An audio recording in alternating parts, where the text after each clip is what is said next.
Hello मेरे toppers के gang.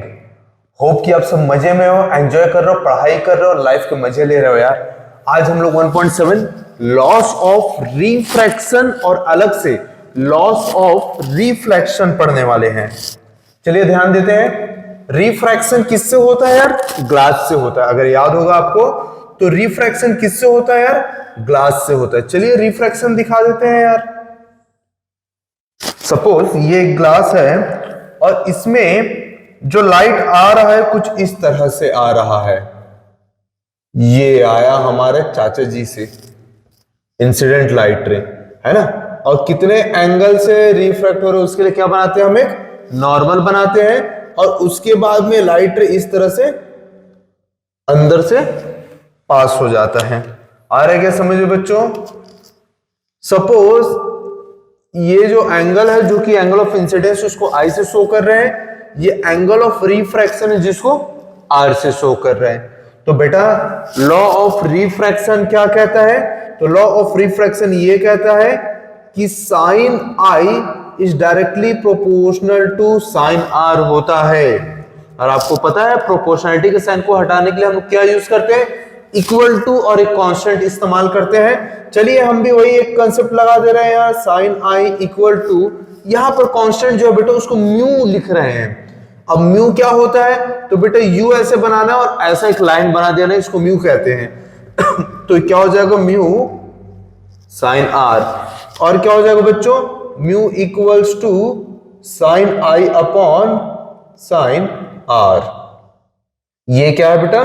यही क्या है? Loss of refraction. क्योंकि इसको देने वाले जो है साइंटिस्ट का स्नेल्स है, वरना स्नेल है, इस कारण से इस लॉ को स्नेल्स लॉ भी बोला गया। आया क्या समझ में बच्चों? तो चलिए एक बार और देखते हैं रिफ्रैक्शन किससे होता है बच्चों। अब एक बहुत बड़ा कंफ्यूजन, सर ये क्या सीधा सीधा सीधा सीधा नहीं है बेटा, ये ऐसा जाता है। ये लाइन जो है सीधा सीधा ऐसा गया है। क्या हुआ? मैंने आप लोगों को पहले ही बताया था, रेयरर मीडियम में एंगल ज्यादा होता है, डेंसर मीडियम में एंगल कम होता है। पहले के वीडियोस देखो बेटा, इसी प्लेलिस्ट में देखो, और ज्यादा बेटर आप लोग ऐप से कनेक्ट हो जाइए, लक्ष्यकोट एकेडमी के नाम से है, ठीक है। तो sine i is directly proportional to sine r और साइन आई इक्वल्स टू, अब बेटा प्रोपोर्शनलिटी के साइन को हटाने के लिए इक्वल टू म्यू लगाते हैं, ठीक है, इक्वल टू कांस्टेंट लगाते हैं। यहाँ पे कांस्टेंट क्या बेटा? म्यू है। ये म्यू क्या होता है थोड़ी देर बाद पढ़ेंगे, नेक्स्ट वीडियो में पढ़ेंगे, ठीक है। और इधर sine r as it is लिख देंगे और mu equal to sine i by sine r हो जाएगा। चलिए बच्चों रिफ्लेक्शन देखते हैं। तो आप लोग को मैं ऑलरेडी बताया हुआ था रिफ्लेक्शन किससे होता है बेटा बेस्ट तरीके से। तो सबसे बेस्ट तरीका रिफ्लेक्शन को होता है बेटा मिरर से। किससे होता है? मिरर से होता है।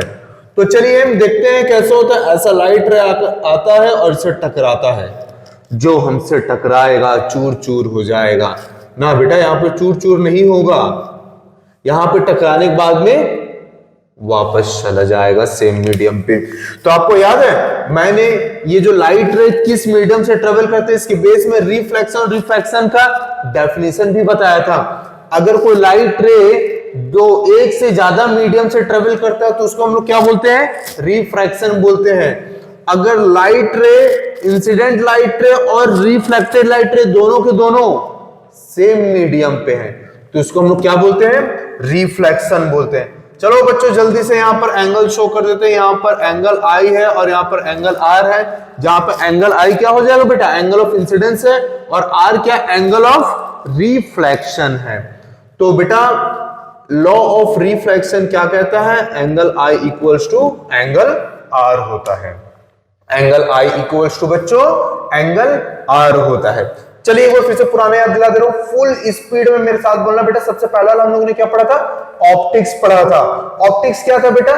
फिजिक्स के अंदर वो ब्रांच जो किसके बारे में स्टडी कराता है? लाइट के बारे में स्टडी कराता है।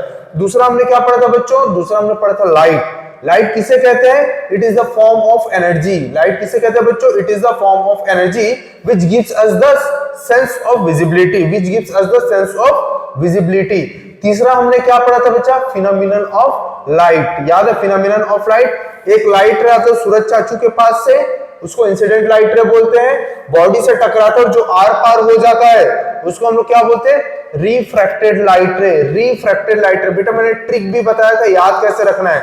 और कोई लाइट रे का वो पार्ट जो टकराने के बाद में हमारे आंखों तक आता है उसको हम लोग क्या बोलते हैं, रिफ्लेक्टेड लाइट रे। उसके बाद में और मैंने क्या बताया था, रिफ्लेक्शन और रिफ्रैक्शन क्या होता है। तो रिफ्लेक्शन किसे कहते हैं बेटा, जो किसी बॉडी से टकराने के बाद वापिस सेम मीडियम में चला जाता है। रिफ्लेक्शन किसे बोलते हैं बेटा, that kind of light which after striking the body goes back to same medium is called reflection। लेकिन बात करूं रिफ्रैक्शन का बच्चों, तो रिफ्रैक्शन किसे बोलते हैं, जो किसी बॉडी से आर पार हो जाता है, which passes through the body। उसके बाद में मैंने आप लोग को क्या पढ़ाया था बेटा, उसके बाद में मैंने आप लोग को मीडियम पढ़ाया था। उसके बाद में मैंने आप लोग को क्या पढ़ाया था, मीडियम पढ़ाया था। मीडियम किसे कहते हैं बच्चों, तो मीडियम उस रास्ते को बोलते हैं जिससे लाइट रे ट्रेवल करता है। मीडियम किसे कहते हैं बच्चों, उस रास्ते को कहते हैं जिससे लाइट रे ट्रेवल करता है। तो मीडियम दो तरह के थे, एक रेयरर मीडियम और एक डेंसर मीडियम। जिसमें जितना ज्यादा डेंसिटी उसको क्या बोलेंगे, डेंसर मीडियम, और जिसमें कम डेंसिटी उसको रेयरर मीडियम। अब बेटा मीडियम को हम म्यू से भी डिफाइन करेंगे। तो म्यू क्या होता है बच्चों, तो म्यू होता है बेटा रिफ्रैक्टिव इंडेक्स। म्यू क्या होता है, रिफ्रैक्टिव इंडेक्स, जो कि हम अगले वीडियो में पढ़ेंगे। मिलते हैं बच्चों, तब तक के पढ़ाई करते रहो और बी माई टॉपर्स का गैंग। बच्चों टॉप करके दिखाएंगे इस बार, लगे रहो। मिलते हैं बच्चों।